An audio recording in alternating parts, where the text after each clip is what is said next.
भोग ठाकुर जी के सामने धर दिया। धन्ना जी बार बार पर्दे में से देखें, खा ही नहीं रहे, ठंडा हो जाएगा भोग। ठाकुर जी खा लो जल्दी से, देखो बढ़िया गरम गरम कड़ी लाया हूं और खिचड़ी बनाई, मैया ने घी डाला उस पर, पालो प्रेम से।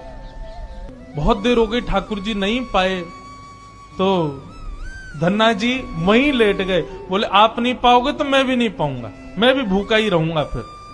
अब इतना सहज सरल प्रेम धन्ना जी का, भूखे प्यासे धन्ना जी पड़े हैं नीचे, छोटा सा बालक है, ठाकुर जी से देखा नहीं गया। इतने में ही महाराज लेट गए धन्ना जी, उनको चटकारों की आवाज आने लगी।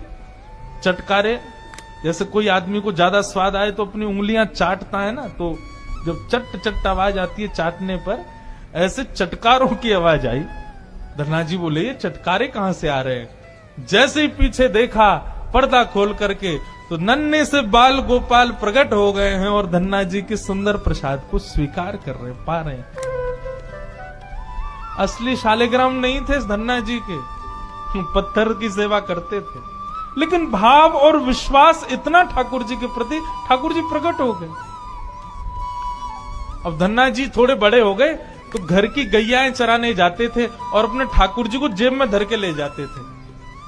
और गैया जब चरती थी तो पेड़ के नीचे बैठ के ठाकुर जी को निकाल लेते और कहते ठाकुर जी अब कोई ना आए, प्रकट है जाओ। सो ठाकुर जी प्रकट हो जाते, धन्ना जी के साथ खूब लीला करते।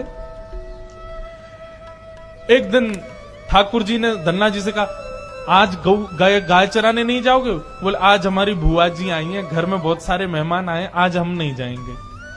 तो ठाकुर जी बोले एक काम कर, गैयान को गांव से बाहर ले जा और मोकू भी बाहर पधराया, तेरी जगह आज गैया मैं चराया आऊंगा। तो यही होने लगा। अब थोड़ी दूर तक धन्ना जी जाते, उसके बाद ठाकुर जी को बाहर निकालते और ठाकुर जी प्रकट हो जाते, गैया चराने ठाकुर जी जाते।